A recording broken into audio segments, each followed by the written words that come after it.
Isang napakagandang umaga po muli sa inyo ngayong araw nito, na sana nakapagdasal po tayo lahat at nakahingi tayo nakahingi tayo sa ating Amang Diyos na nasa langit ng pagsasalamat at pangangailangan at paghingi natin ng kapatawaran sa pang-araw-araw nating mga nagagawang mga pagkakasala at mga pagkukulang.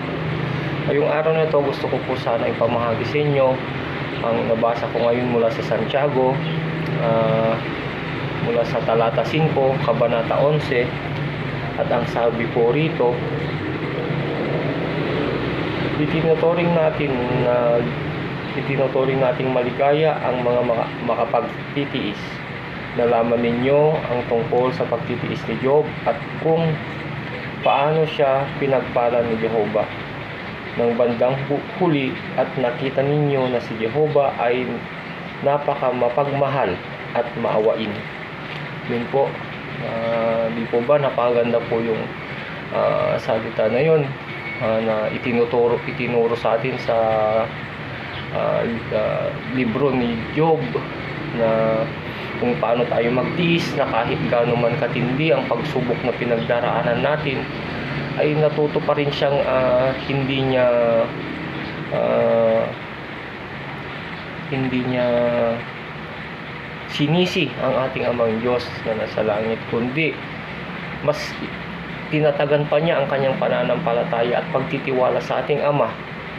At alam naman natin na kung minsan hindi ang ating Amang Diyos na nasa langit ang nagbibigay sa atin po ng pagsubok, kundi po si Satanas.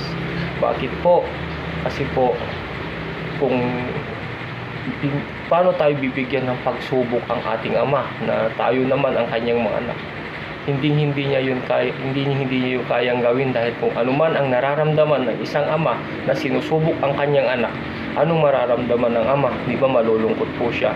Ganun din po ang ating Amang Diyos na nasa langit. Kaya kung minsan wag natin siyang sisihin kung meron man tayong nawalan man tayo ng mahal sa buhay, o kaya naghihirap tayo ngayon, o kaya dumadaan tayo ng mga matitinding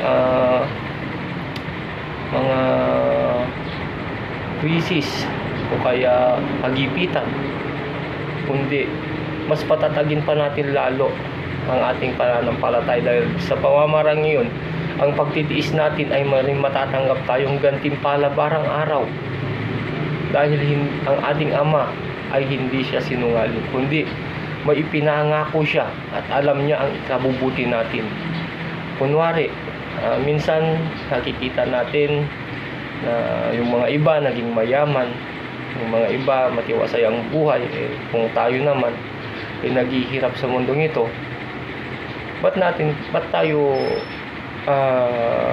naiinggit sa mga yun? Ang mga kayamanan sa mundo panandalian lang lamang, at ang totoong kayamanan ay nasa langit po.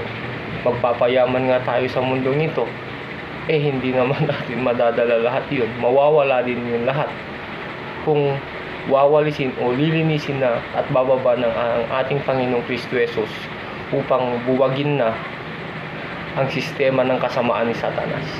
At ang magkahari at ang magiging gobyerno na mamumuno sa mundong ito ay ang gobyerno ng ating Amang Diyos na nasa langit. At doon natin malalaman na ang pangako niya ay hindi po yun myth o alamat o kaya kundi po totoo po yun, dahil ang pangako niya ay magkakaroon ng buhay na walang hanggan, wala ng sakit, wala ng kalungkutan, wala ng tagutom, wala ng awayan, kundi kapayapaan na lahat ang magkahari sa mundong ito. Kaya nga po, kung minsan nakakaranas tayo ng mga pagsubok, mga kagipitan, kailangan nating magtiis. Manalangin po tayo, at huwag nating pahabayaan ang ating pananampalataya sa ating Amang Diyos na nasa langit, kundi mas patibayan pa natin, dahil alam niya mula pagkabata natin, mula nung isinilang tayo, alam na ng Diyos kung anong ikabubuti natin, at ilalayo niya tayo sa ikakasama natin. Kaya nga po, sa salitang yon, dapat nating kayanin din magtiis, gayahin natin si Job, na nawala sa kanya lahat, pati anak niya, mga ari-arian niya, at nagkaroon pa siya ng sakit na malubha. Pero ni minsan hindi niya sinisi ang Diyos, kundi mas minahal pa niya. Kaya nga po, sa pang-araw-araw nating mga pagsubok, try ko lang po na payo na lang po sa inyo, manalangin na lang po tayo. Kung wala man tayong tanggap, okay pa rin yun. Kasi at least, ang buhay na natatanggap natin sa pang-araw-araw, napakagandang blessings na po yun. Bakit po? Dahil ang buhay na pinagkakalob sa atin ng Diyos, binibigyan niya tayo ng pagkakataon pa rin para magbago.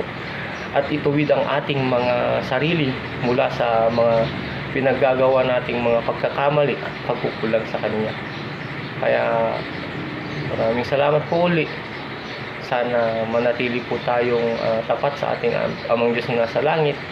Makasalanan man tayo, magiging tapat pa rin tayo sa Kanya. Marunong tayong humingi ng kapatawaran at tanggapin natin siya bilang ating Ama at bilang sentro sa ating buhay. Kaya salamat po muli sa inyo. Ako'y nagpapaalam muli. Maraming salamat po.